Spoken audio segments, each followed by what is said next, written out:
Imaginez un monde sans frontières, un monde où tout est permis.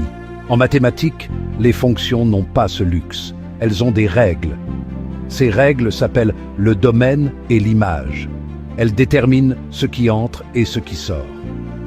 Comprendre le domaine et l'image est essentiel pour comprendre le fonctionnement des fonctions. Voyez cela comme une voiture. Le domaine est l'essence que vous mettez dedans. L'image est la distance que vous pouvez parcourir.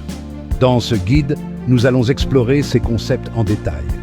Nous utiliserons des analogies simples et des exemples pour les rendre faciles à comprendre. Préparez-vous à découvrir les secrets des fonctions.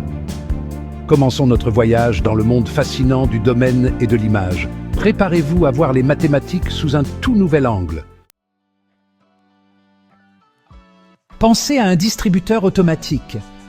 C'est une machine simple avec un objectif clair. Vous insérez de l'argent, vous obtenez une collation. C'est très similaire au fonctionnement d'une fonction en mathématiques. L'argent que vous insérez représente le domaine, c'est l'entrée. Les collations que vous pouvez choisir représentent l'image, c'est la sortie. Disons que le distributeur automatique n'accepte que des billets. Cela signifie que le domaine est limité aux billets. Vous ne pouvez pas insérer de pièces ou de billets plus gros. Maintenant, disons que le distributeur automatique ne propose que 4 options. Des chips, des bonbons, des crackers et des barres granola. C'est l'image. Vous ne pouvez pas obtenir de sandwich ou de salade de cette machine. Cette analogie simple illustre les concepts de base du domaine et de l'image. Le domaine est ce que vous pouvez mettre dans la fonction. L'image est ce que vous pouvez en retirer.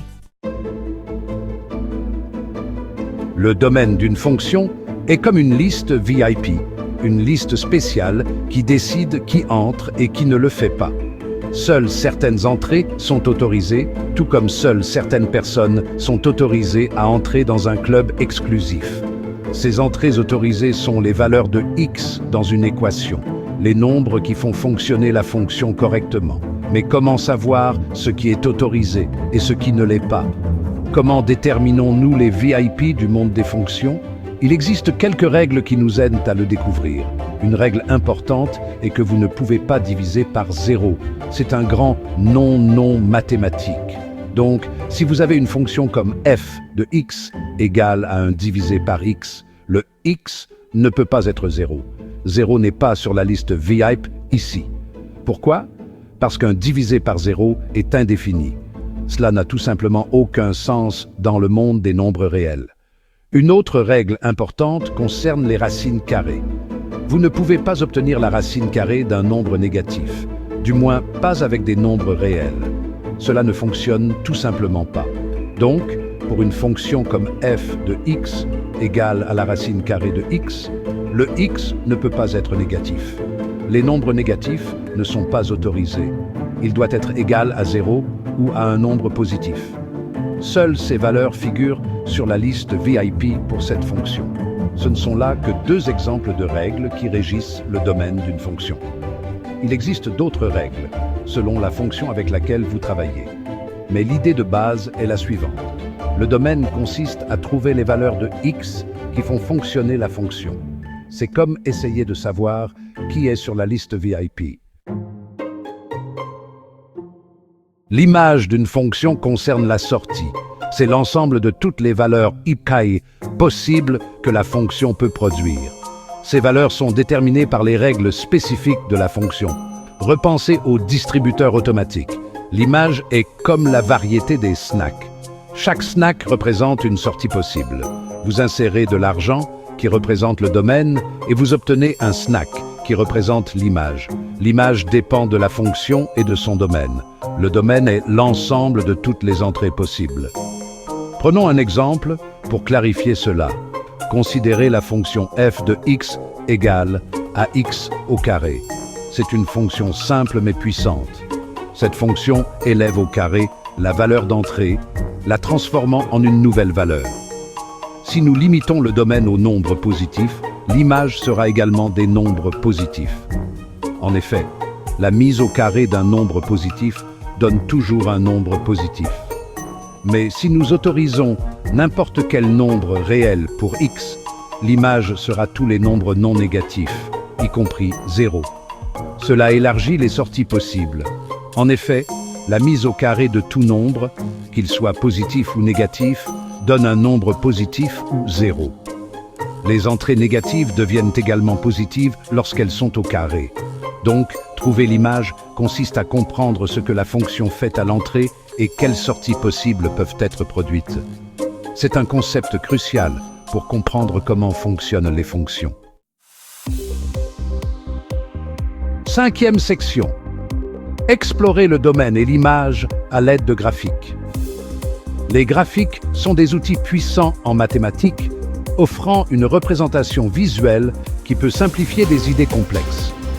Ils fournissent une représentation visuelle des fonctions et facilitent la compréhension de concepts abstraits, comblant ainsi le fossé entre la théorie et la compréhension pratique. En matière de domaine et d'image, les graphiques peuvent être incroyablement utiles, offrant un moyen clair et concis d'interpréter ces propriétés mathématiques. Ils nous donnent une image claire de ce qui se passe, ce qui facilite l'identification de l'ensemble des entrées et des sorties possibles.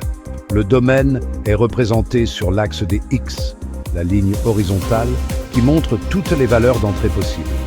L'image est représentée sur l'axe des Y, la ligne verticale, qui indique toutes les valeurs de sortie possibles. En regardant le graphique, nous pouvons facilement voir quelles valeurs de X sont autorisées, le domaine, et quelles valeurs de Y sont produites par la fonction l'image, ce qui facilite l'analyse du comportement de la fonction. Par exemple, si le graphique est une droite qui s'étend à l'infini dans les deux sens, nous savons que le domaine et l'image sont tous les nombres réels, indiquant un ensemble illimité d'entrées et de sorties. D'autre part, si le graphique est une parabole qui s'ouvre vers le haut, nous savons que le domaine est tous les nombres réels, mais que l'image est limitée aux valeurs supérieures ou égales à la coordonnée IBN du sommet, indiquant une restriction sur les valeurs de sortie. Les graphiques permettent de visualiser et de comprendre beaucoup plus facilement la relation entre l'entrée et la sortie d'une fonction, offrant un moyen tangible de voir comment les changements d'entrée affectent la sortie. Ils fournissent un moyen clair et intuitif de déterminer le domaine et l'image, rendant ces concepts accessibles et faciles à comprendre pour les élèves de tout niveau. 6e section. Domaine et image des fonctions exponentielles. Les fonctions exponentielles sont un type particulier de fonction, où la variable apparaît dans l'exposant. Elles ont une forme unique lorsqu'elles sont représentées graphiquement. Le domaine d'une fonction exponentielle comme f de x égale à 2 puissance x est l'ensemble des nombres réels. Vous pouvez entrer n'importe quelle valeur pour x et la fonction fonctionnera toujours. L'image, cependant, est un peu plus délicate. L'image d'une fonction exponentielle de base est toujours tous les nombres positifs. En effet, quel que soit le nombre réel que vous utilisez comme exposant, le résultat sera toujours positif. Par exemple, 2 puissance 2 égale 4. 2 puissance moins 2 égale 1 quart, ce qui est toujours un nombre positif. Donc pour les fonctions exponentielles, le domaine est tous les nombres réels et l'image est tous les nombres positifs. 7e section. Domaine et image des fonctions trigonométriques. Les fonctions trigonométriques, telles que le sinus et le cosinus, sont basées sur les angles et les rapports dans les triangles rectangles. Le domaine des fonctions sinus et cosinus est l'ensemble des nombres réels. Vous pouvez saisir n'importe quel angle et vous obtiendrez une sortie valide. Cependant, l'image de ces fonctions est limitée. Les valeurs de sortie du sinus et du cosinus sont toujours comprises entre -1 et 1, inclus. Pensez au cercle unité, un cercle de rayon 1. La fonction sinus représente la coordonnée i d'un point sur le cercle. La fonction cosinus représente la coordonnée x. Puisque le cercle unité a un rayon de 1, Les coordonnées x et y ne peuvent jamais être supérieures à 1 ni inférieures à -1. Par conséquent, l'image des fonctions sinus et cosinus est limitée à l'intervalle de -1 à 1. Huitième section, application réelle du domaine et de l'image. Le domaine et l'image ne sont pas que des concepts mathématiques abstraits. Ils ont des applications pratiques dans divers domaines. Disons que vous êtes un boulanger en train de faire un gâteau. La recette est une fonction. Les ingrédients et leur quantité sont le domaine. Le délicieux gâteau est l'image. Ou imaginez que vous êtes un scientifique qui étudie la croissance des bactéries. Le temps écoulé est le domaine. Le nombre de bactéries est l'image. Même dans la programmation informatique, les fonctions jouent un rôle vital. Les données saisies sont le domaine et la sortie produite par le programme est l'image.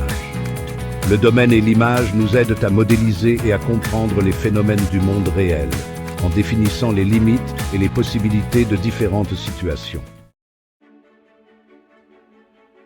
Neuvième section, conclusion, maîtriser les concepts.